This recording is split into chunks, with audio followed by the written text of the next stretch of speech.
नमस्कार दोस्तों, स्वागत है आपका हमारे YouTube channel nursing career club में। हम आज आपके लिए लेकर आए हैं यूनिट 8 PRA की पेशेंट रिलेशन एसोसिएट की 8वीं इकाई, जिसके अंदर हम पढ़ेंगे आपातकालीन परिस्थितियों में अनुकूल वातावरण, conductive environment in emergency situation. जब PRA हॉस्पिटल में वर्क कर रहे हैं, PRA का मतलब है कि वो एक ब्रिज का काम कर रहे हैं मरीज और हॉस्पिटल के स्टाफ और हॉस्पिटल के मध्य में, ठीक है, बीच में। तो अगर उनकी उन कंडीशंस में अगर कोई इमरजेंसी आ जाती है या आपातकालीन कंडीशन आ जाती है या परिस्थिति आ जाती है, तो उन लोगों को किस तरीके से उस सिचुएशन को हैंडल करना है उसके बारे में हम पढ़ेंगे। तो आइए देखते हैं हम हमारी कार्यसूची। इसके अंदर हम क्या क्या पढ़ेंगे।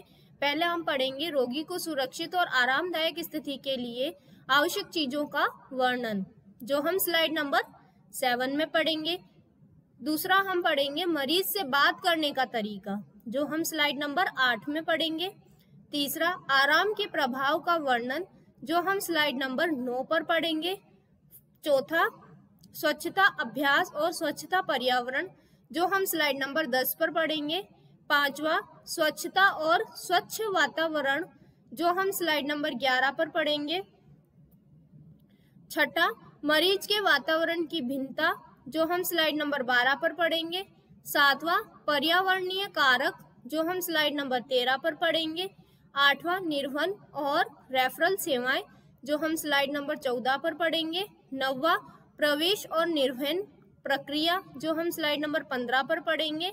10वां रोगी का निर्वहन करना, जो हम स्लाइड नंबर 16 पर पढ़ेंगे। 11वां रोगियों की इकाइयां निर्देशित इस प्रकार, जो हम स्लाइड नंबर 17 पर पढ़ेंगे।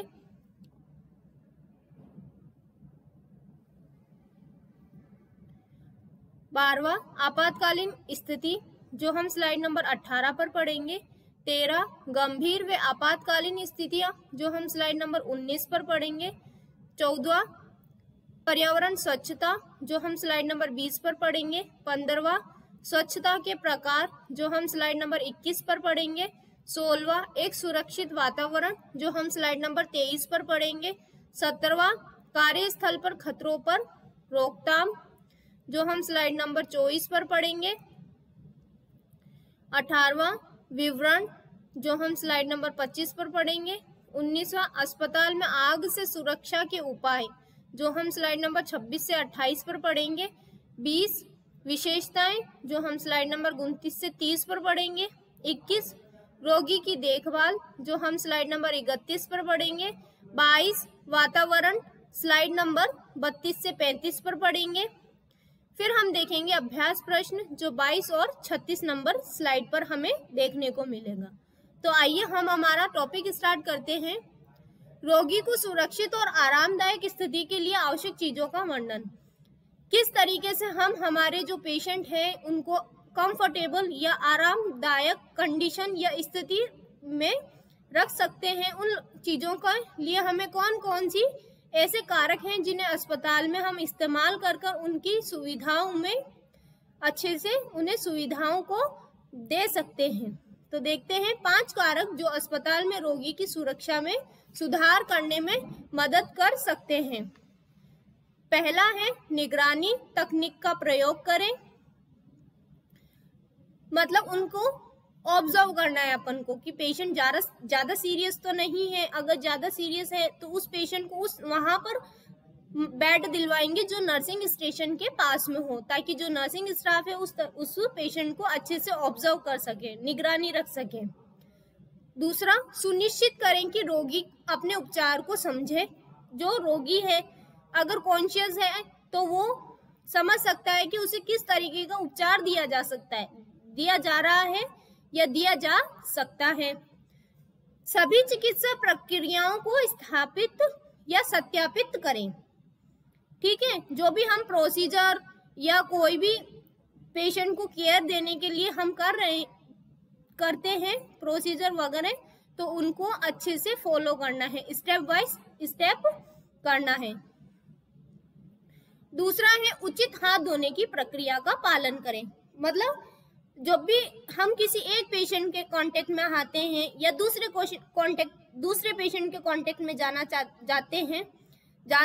रहे हैं, तो हमें उससे पहले क्या करना है, हाथों को धोना है, ताकि हम एक पेशेंट का इन्फेक्शन दूसरे पेशेंट को नहीं दें। टीम के माहौल को बढ़ावा दें। जो टीम वर्क होता है, हमने पिछली यूनिट में पढ़ा था कोलैबोरेटिव टीम वर्क, 6ठी यूनिट में पढ़ा था कोलैबोरेटिव टीम वर्क।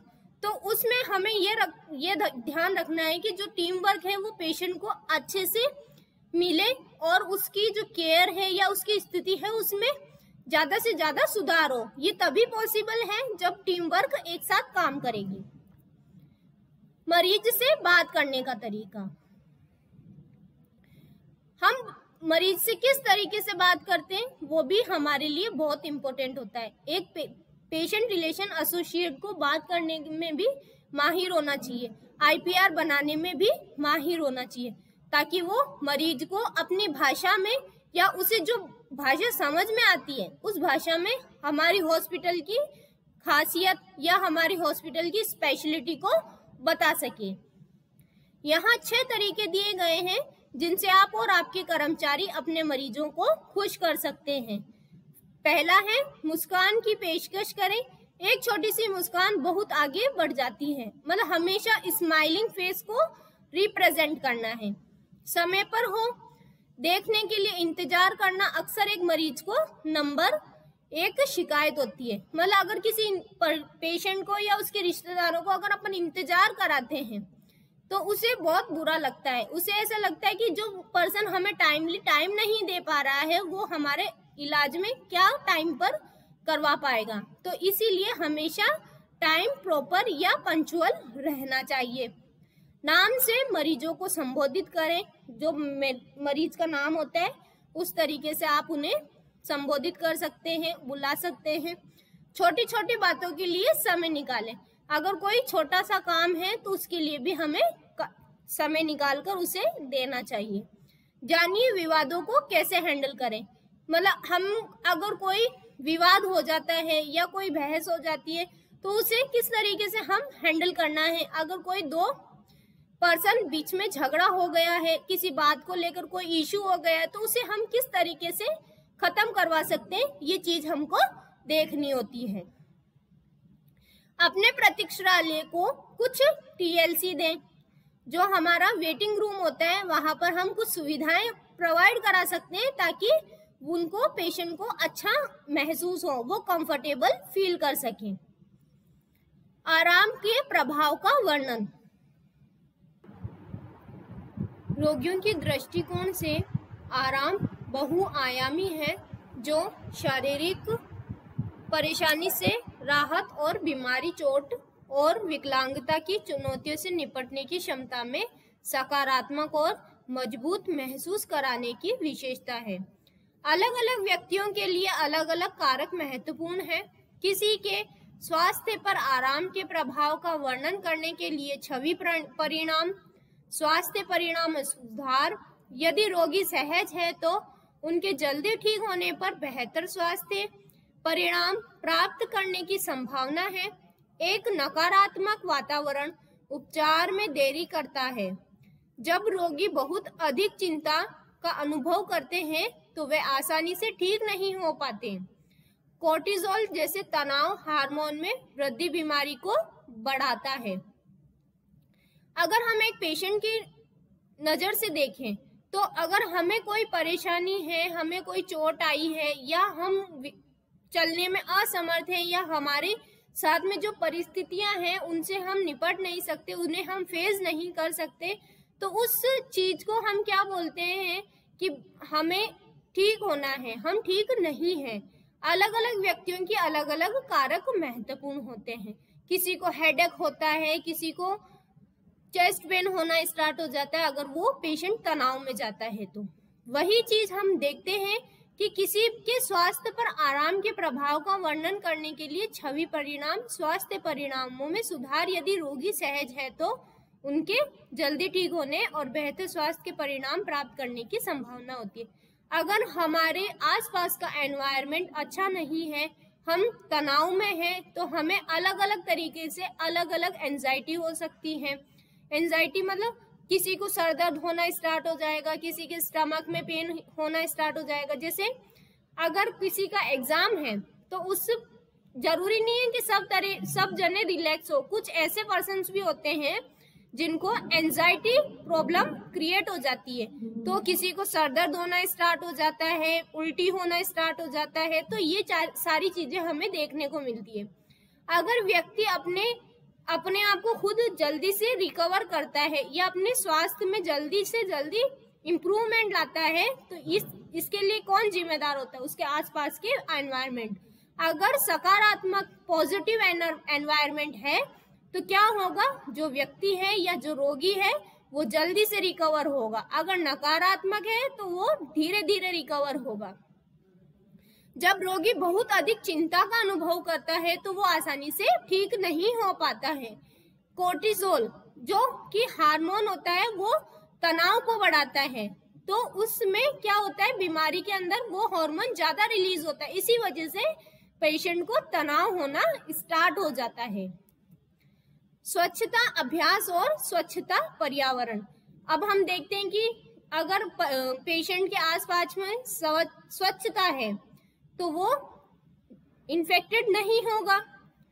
अच्छी व्यक्तिगत स्वच्छता स्वयं में या स्वयं को गैस्ट्रो या संक्रामक रोगों जैसे कोविड-19, सर्दी और फ्लू से बचाने में सर्वोत्तम तरीकों में से एक है। साबुन से हाथ धोने से एक से कीटाणु निकल जाते हैं जो आपको बीमार करते हैं। अच्छी तरह व्यक्तिगत स्वच्छता बनाए रखनी है ताकि आप लोगों को बीमारी नहीं हो, और बीमारियों से अगर हो भी जाती है तो उसे हम जल्द से जल्द रिकवर हो सकें। स्वच्छता क्या है और स्वच्छता के प्रकार हम पढ़ेंगे। व्यक्तिगत स्वच्छता यह है कि आप अपने शरीर की देखभाल कैसे करते हैं, जिसे हम पर्सनल हाइजीन भी बोलते हैं। How to you make personal hygiene? If you want to fit and fine your body, that's why you have to use personal hygiene technique. Okay, अगर आप स्वच्छ रहना चाहते हैं और स्वस्थ रहना चाहते हैं तो हमारे शरीर की देखभाल करना स्टार्ट कर दीजिए। इस अभ्यास में स्नान, पर्सनल हाइजीन में क्या मेंटेन कर सकते हैं अपन या क्या इंक्लूड कर सकते हैं? स्नान, bathing, brushing, hair care, nail care, ये सब पर्सनल हाइजीन में आता है। ठीक है, करना, अपने हाथों को धोना, दांतों को ब्रश करना, बहुत कुछ शामिल है। हर दिन आप लाखों बाहरी कीटाणुओं और वायरसों के संपर्क में आते हैं। वे आपके शरीर पर रह सकते हैं और कुछ मामलों में वे आपको बीमार भी कर सकते हैं। स्वच्छता और स्वच्छ वातावरण। किस तरीके से हम हमारे आसपास के वातावरण को स्वच्छ रख सकते हैं, नीट एंड क्लीन रख सकते हैं, खुद को नीट एंड क्लीन रख सकते हैं, तो वो पॉइंट्स हम पढ़ेंगे। हाथ की स्वच्छता, जैसे हाथ को धोना, हैंड वॉशिंग करना, खांसते या छींकते समय अपनी नाक को और मुंह को ढकें। अगर हम उसको नहीं ढकेंगे तो क्या होगा? हमारे शरीर के अंदर जो भी वायरस है वो एनवायरनमेंट में फैलेगा और उससे क्या होगे? 2 लोग और बीमार होंगे। तो खुद को भी सेफ रखना है और दूसरों को भी सेफ रखना है। कोरोना में भी हम क्या यूज कर रहे थे? हैंड वॉशिंग करना, मास्क लगाना, ये सब हमारी दिनचर्या में शामिल हो चुका है। स्वयं अच्छी व्यक्तिगत स्वच्छता रखना।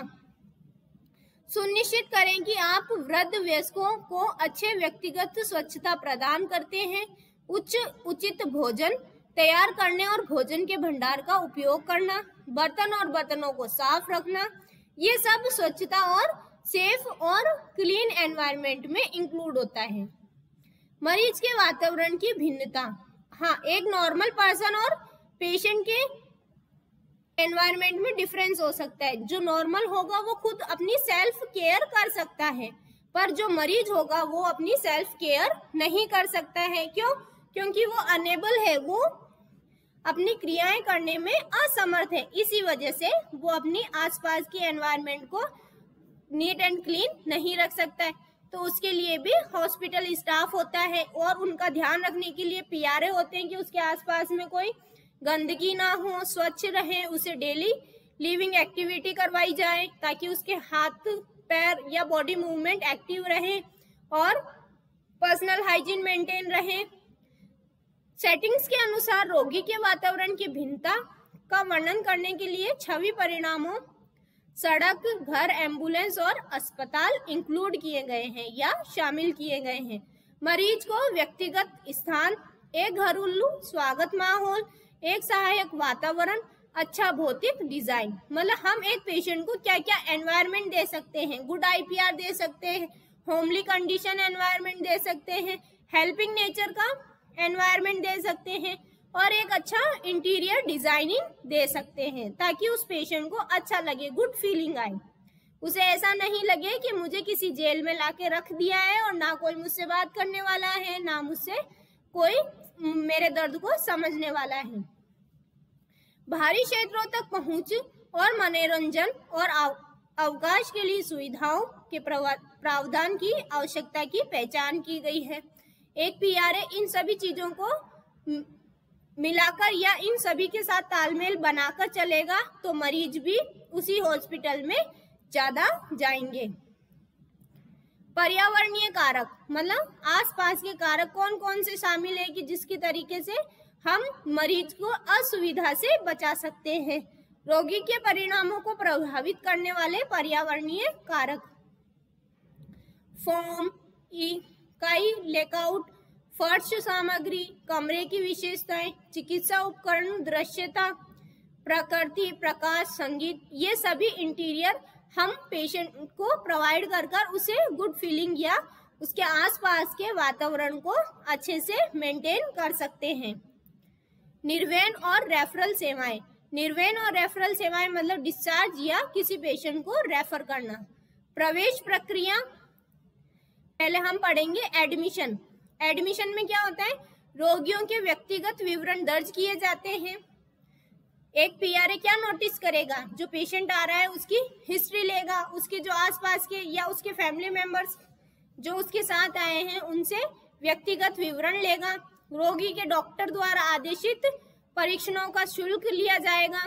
रोगी लेखा विभाग या ग्राहक सेवा विभाग द्वारा रोगी को अपडेट किया जाने के बाद कमरा सौंपा जाएगा। ये एक PRA का काम होता है, उसे सारी चीजें बताने का। रोगी के प्रवेश के उद्देश्य। हाँ, एक PRA को ये भी पता होना चाहिए कि वो किस लिए आया, उसे कौन सी बीमारी है। मरीज को कई कारणों से अस्पताल में भर्ती कराया जाता है जिनमें अनुसूचित परीक्षण प्रक्रियाएं या सर्जरी शामिल हो सकती है। आपातकालीन चिकित्सा उपचार, दवा का प्रशासन या मौजूदा स्थिति को स्थिर या मॉनिटर करने के लिए भी पेशेंट आ सकता है। आपातकालीन चिकित्सा उपचार मतलब कोई RTA हो गया है, कोई पेशेंट है जो लेबर में है, सडन लेबर स्टार्ट हो गया है, मतलब उसे गर्भावस्था में लेबर कंडीशन स्टार्ट हो गई है तो वो इमरजेंसी में आ सकती है, या कोई एक्सीडेंट हो गया है या किसी ने पॉइजन खा लिया, ये सारी चीजें आपातकालीन कंडीशंस में इंक्लूड की जाती है। प्रवेश और निर्वहन की प्रक्रिया। पेशेंट किस तरीके से आता है और किस तरीके से डिस्चार्ज होता है, एडमिशन और डिस्चार्ज का क्या प्रोसीजर होता है वो हम देखेंगे। उसमें PRA का क्या रोल होता है वो भी हम देखेंगे। OPD, डॉक्टर संबंधित वार्ड में प्रवेश के लिए सलाह दे सकता है। हताहत यदि आवश्यक हो तो आपातकालीन रोगियों का इलाज किया जाता है और भर्ती किया जाता है। OPD मतलब आउट पेशेंट डिपार्टमेंट। OPD में अगर कोई पेशेंट आता है और वहां पर PRA मौजूद है तो उन्हें वार्ड में प्रवेश दिलाने की सलाह अगर डॉक्टर देते हैं तो उन्हें किस तरीके से एडमिशन करवाना है उसके लिए जो PRA होते हैं वो उनकी हेल्प करते हैं। लेबर रूम, स्त्री रोग या प्रसूति रोगियों का इलाज किया जाता है, उन्हें प्रवेश के लिए सलाह दी जाती है। TMH डॉक्टर सीधे अपने निजी क्लिनिकों से भी मरीजों को भर्ती कराते हैं, ठीक है।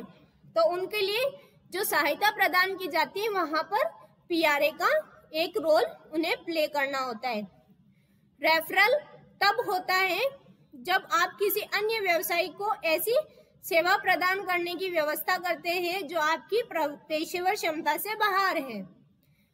आमतौर पर आप किसी वैधानिक नियामक निकाय के साथ पंजीकृत किसी अन्य डॉक्टर या स्वास्थ्य देखभाल पेशेवर का उल्लेख करेंगे। जैसे अगर कोई पेशेंट आ रहा है, जनरल फिजिशियन को दिखा रहा है और जनरल फिजिशियन बोलता है कि आप एक बार न्यूरोलॉजिस्ट को दिखाइए, ताकि आपको पता चल सके कि आपको किस वजह से सर दर्द होता है, तो उस समय में आप PRA एज अ वर्क कैसे करेंगे, उसे गाइड करेंगे, उसकी मदद करेंगे। मरीजों का या मरीज का निर्वहन। NABH डिस्चार्ज को एक ऐसी प्रक्रिया के रूप में परिभाषित करता है जिसके द्वारा एक मरीज को अस्पताल से बाहर स्थानांतरित कर दिया जाता है, जिसमें सभी संबंधित चिकित्सा सारांश स्थिरता सुनिश्चित करते हैं। डिस्चार्ज प्रक्रिया तब शुरू हुई मानी जाती है जब सलाहकार औपचारिक रूप से डिस्चार्ज को मंजूरी दे देता है और मरीज को क्लिनिकल यूनिट को छोड़ने के साथ समाप्त होता है।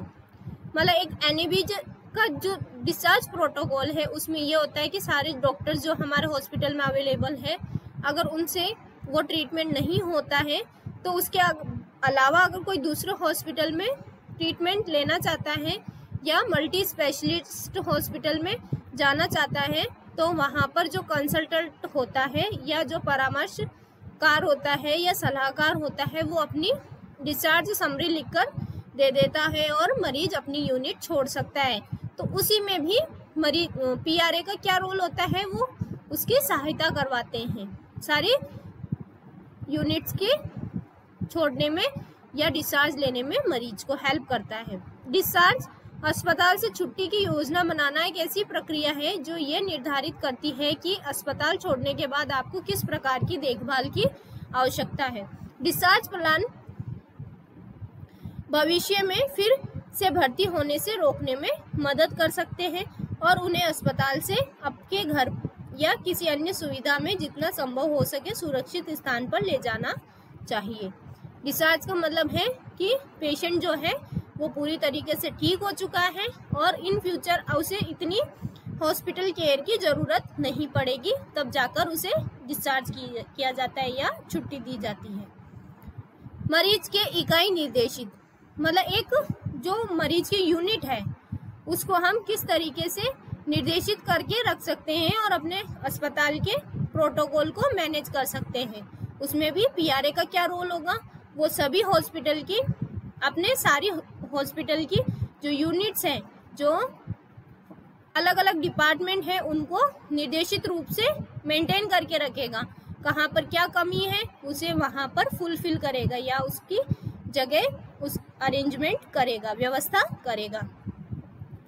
अपने अस्पताल और क्लिनिकों में रोगी की संतुष्टि सुनिश्चित करने के 6 सर्वोत्तम तरीके होते हैं। पहला, प्रक्रियाओं को सरल बनाएं। जो PRA होते हैं, वो जो प्रोसीजर्स होते हैं एडमिशन डिस्चार्ज के, उनको इजी बनाएं ताकि मरीज को इंतजार नहीं करना पड़े।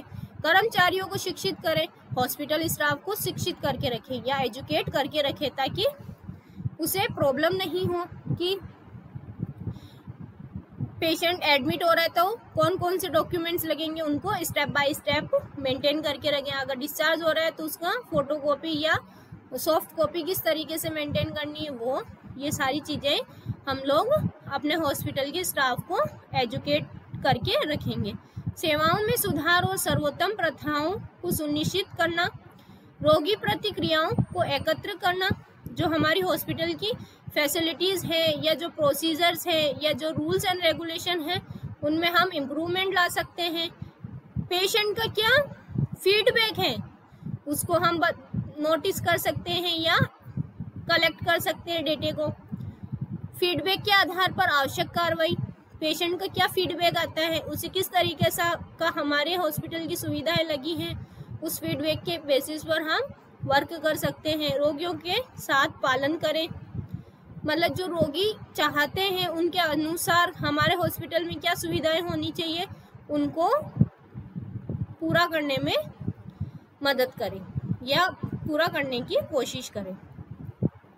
आपातकालीन स्थिति क्या होती है कि सडनली कोई भी चीज अराइज हो सकती है, चाहे वो दुर्घटना हो या कोई घटना हो, उसमें हमें किस तरीके से अपने आप को मेंटेन करके रखना है ये चीज हम पढ़ेंगे। पीआरए किस तरीके से हॉस्पिटल के एनवायरनमेंट को मेंटेन करके रखेंगे।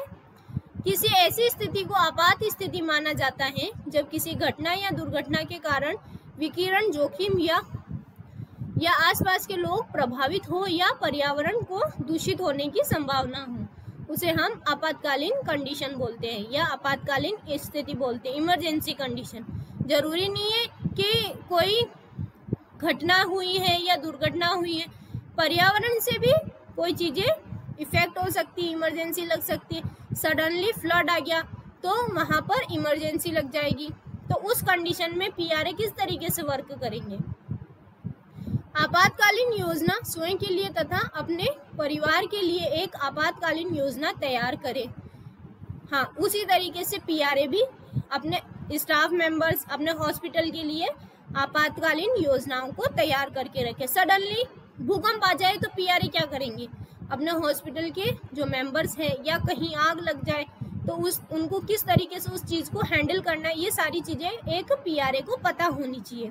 इस योजना के संबंध में अपने परिवार से बात करें। आपके परिवार को घर में रहना पड़ सकता है अथवा आपको घर छोड़कर किसी सुरक्षित स्थान पर जाना पड़ सकता है। ये निर्णय ले कि आपके परिवार के सदस्य आपस में किस प्रकार संपर्क करेंगे। उसी तरीके से परिवार मतलब हॉस्पिटल एनवायरनमेंट या हॉस्पिटल फैकल्टीज।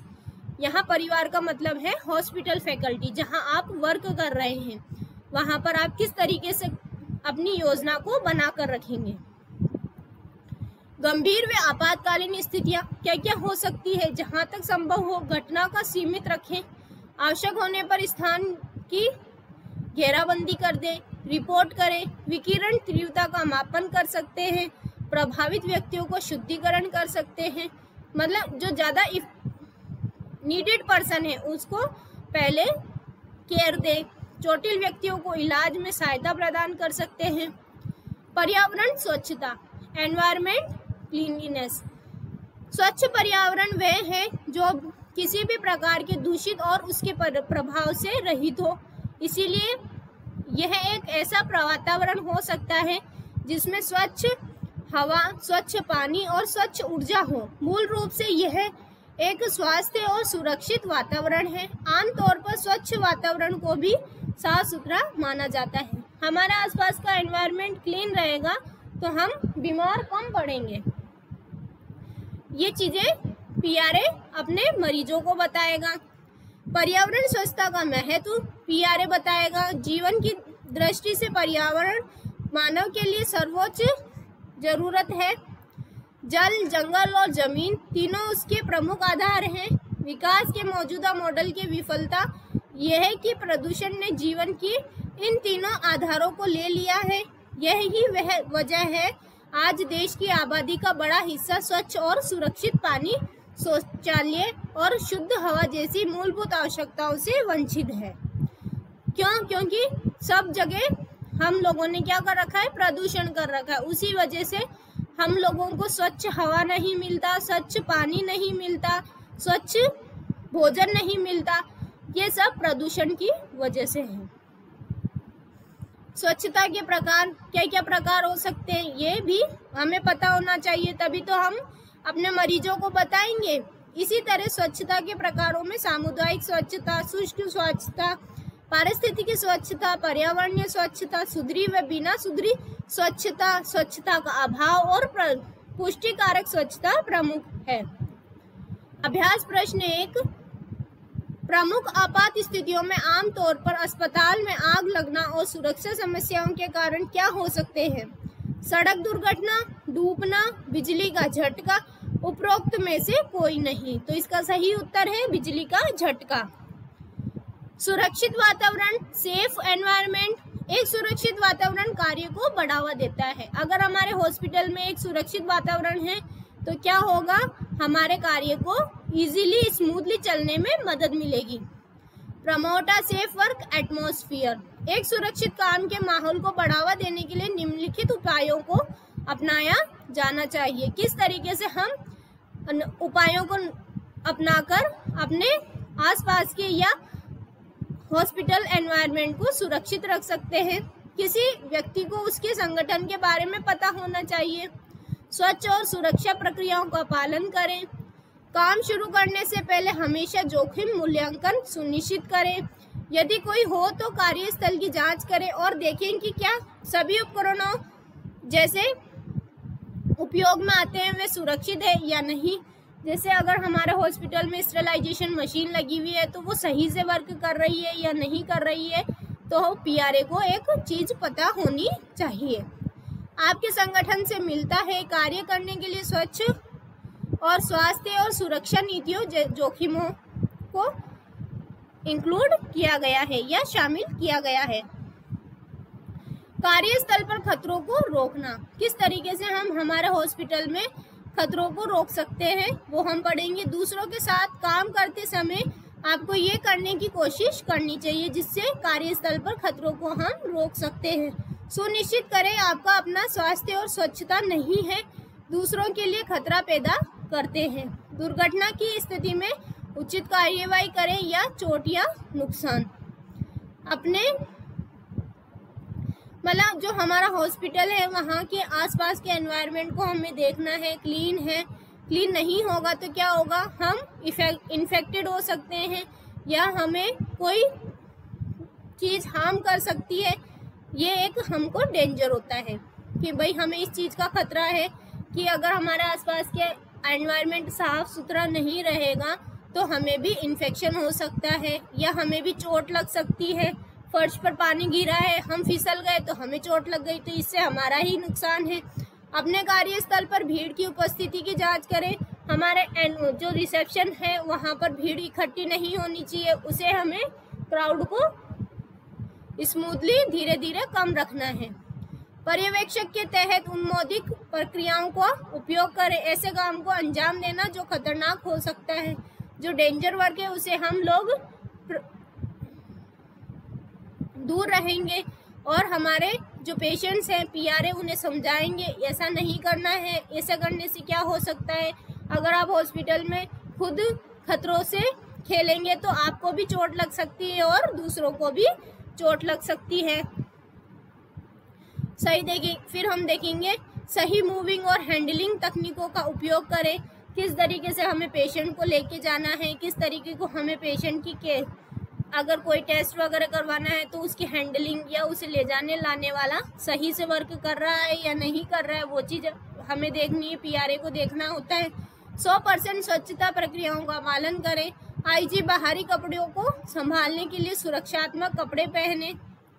सुरक्षित रूप से उपकरणों और सामग्रियों का उपयोग करें और स्टोर करें। बिखराव से निपटने और कचरे से छुटकारा पाने के दौरान निपटने के लिए तत्काल और उचित कार्यवाही करें। जो स्वीपिंग स्टाफ है उन्हें हम बोल सकते हैं कि बायोमेडिकल वेस्ट मैनेजमेंट, अगर आप बायोमेडिकल वेस्ट लेके जाते हैं तो उन्हें किस तरीके से लेके जाना है, बिखरना नहीं चाहिए या किसी को इंजरी नहीं होनी चाहिए, ये सारी चीजें भी हमें ध्यान रखनी होती है।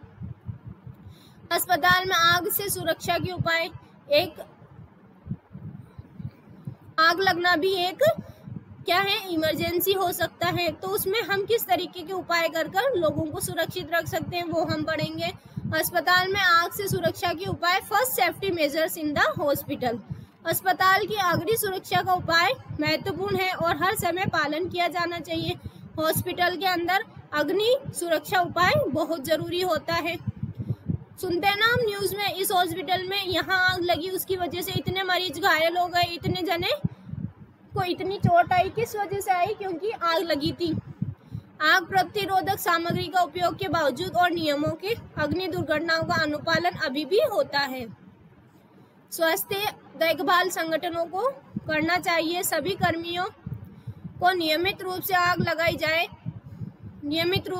लगाई जाए, वहां काम करना बिल्कुल पता है कि क्या करना है, मतलब फायर मैनेजमेंट की नॉलेज देनी चाहिए सभी कर्मियों को। अगर कहीं आग लगी है तो हमें क्या करना है, वो सारी चीजें हमें बतानी होती है या जाननी होती है। स्वास्थ्य देखभाल कर्मियों एक सामान्य कर्तव्य की तरह सहायक में प्रशिक्षित किया जाना चाहिए, उसे एजुकेट किया जाना चाहिए। अगर आग लग जाती है तो वो किस तरीके से खुद को और अपने आसपास के लोगों को बचा सकता है। आपात स्थिति के साथ जैसे आग, सुरक्षा समस्याएं, दुर्घटनाएं, मदद आने तक अपने कौशल और अनुभव का उपयोग कर सकता है। PRA उचित सहायता के लिए सूचित करें। एक व्यक्ति को मदद प्रदान करना जारी रखें। पर्यवेक्षक जो किसी योग्य हैं आपातकाल से निपटने के लिए पर्याप्त उपलब्ध रहे। मरीज और परिवारों को सहित अन्य लोगों का समर्थन करें। सदस्य जो प्रभावित हो सकते हैं।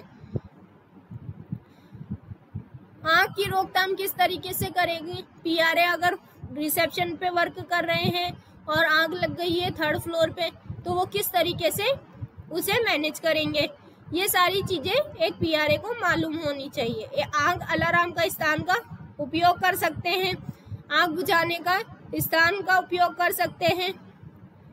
आपातकालीन निवास स्थान, निकासी की प्रक्रिया, एक PRA को पता होना चाहिए आपातकालीन स्थिति में किस तरफ से जाने पर सेफ रहता है।